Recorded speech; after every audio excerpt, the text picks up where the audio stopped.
Next week is the fast of the 10th of Teveth.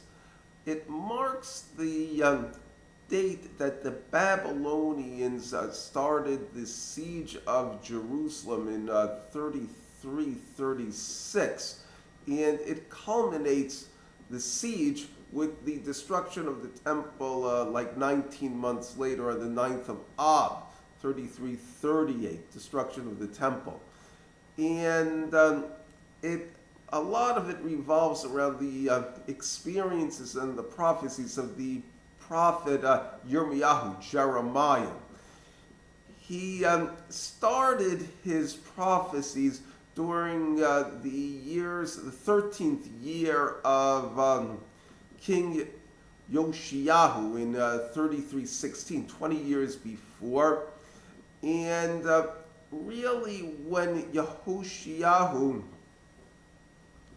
passes away, in a real sense, that is when the siege of Jerusalem really begins. Now, he is succeeded basically by three sons and a grandson, and it's useful to look at their collective reigns as just one unit. The one that actually saw the destructions and all of their horrors was Tzidkiyahu.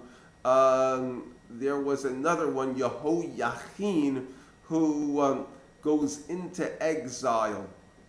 And in the end, towards the end, he's taken out of jail and he's given nice clothes and he's given decent food to eat. So there's some consolation there. All of them, though, are reckoned as bad, that they did evil in the eyes of Hashem. The issue of Yoshiyahu, who is considered a great tzaddik and one of the most righteous kings of Judah, is that the people followed him. However, their hearts were not entirely with him. There wasn't any depth to their observance and their belief.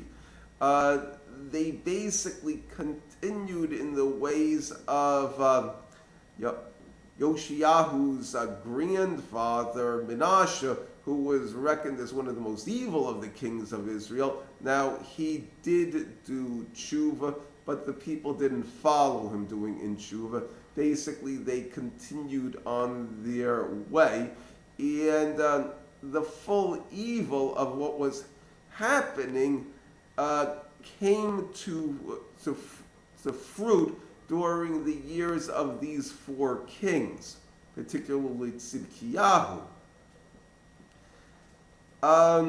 What you're talking about basically in the beginning of the siege is how a good person should behave during very bad times. And part of the aspect of the very bad times is pervasive social corruption.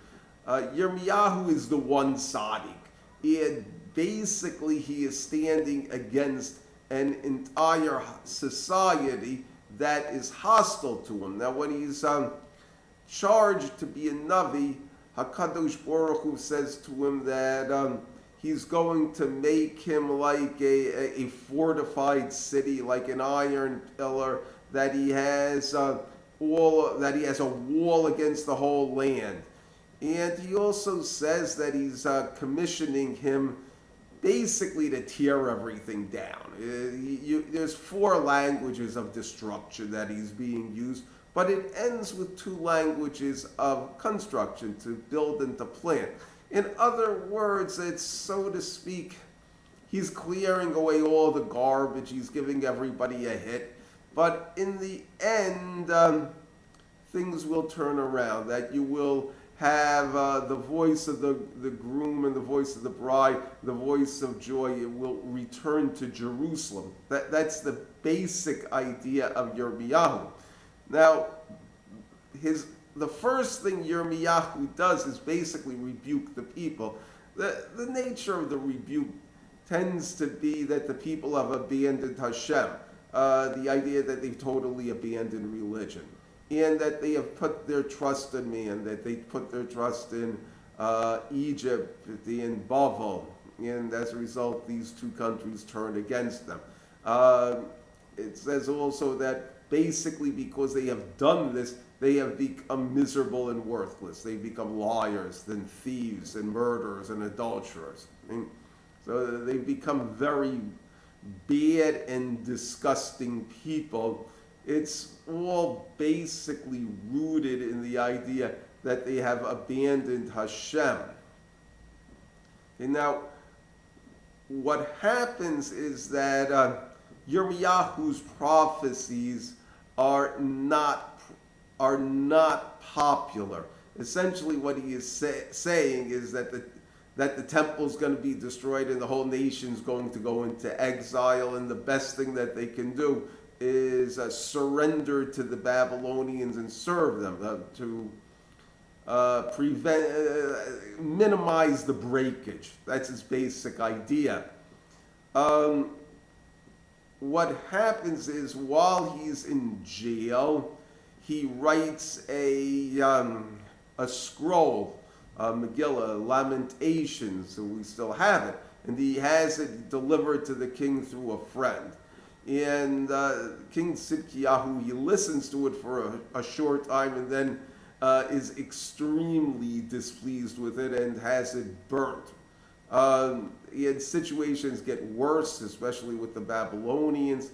And then Tzidkiyahu takes Yirmiyahu out of jail to discuss the situation with him. So what does Yirmiyahu say? He says, surrender to the Babylonians, and God will be with you. So Tzidkiyahu doesn't like that idea.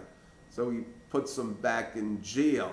One of the instructions, though, in the beginning to Yirmiyahu was that he is not to be intimidated by his opponents, particularly the society at large, the king. There's a lot of people who are unhappy with Yirmiyahu. He's actually threatened by Hashem, that he says that if you are intimidated by them, I'm going to, all the bad things that you fear, I'm going to cause to happen to you. So the lesson of this is, as I said, how to deal with difficult times. And among them are that you shouldn't allow yourself to be intimidated into being a Russia. In other words, if they're going to tell you to be evil, you basically can't go along with that. You could dodge their punches and this, that, and the other things, and put on a show for them. But if they're telling you to actually be a Russia, you cannot do that. You must refuse, even though they are going to do all sorts of bad things to you. And you have to have confidence in God, bitachon b'Hashem, that He will give you the strength to stand on these tests. And not only that, but you should know that the bad things that are happening surrounding you are really just a temporary thing, that eventually they will be swept away, in that good things will come in their place, in that you will return to a time of joy, of sanctity. Thank you.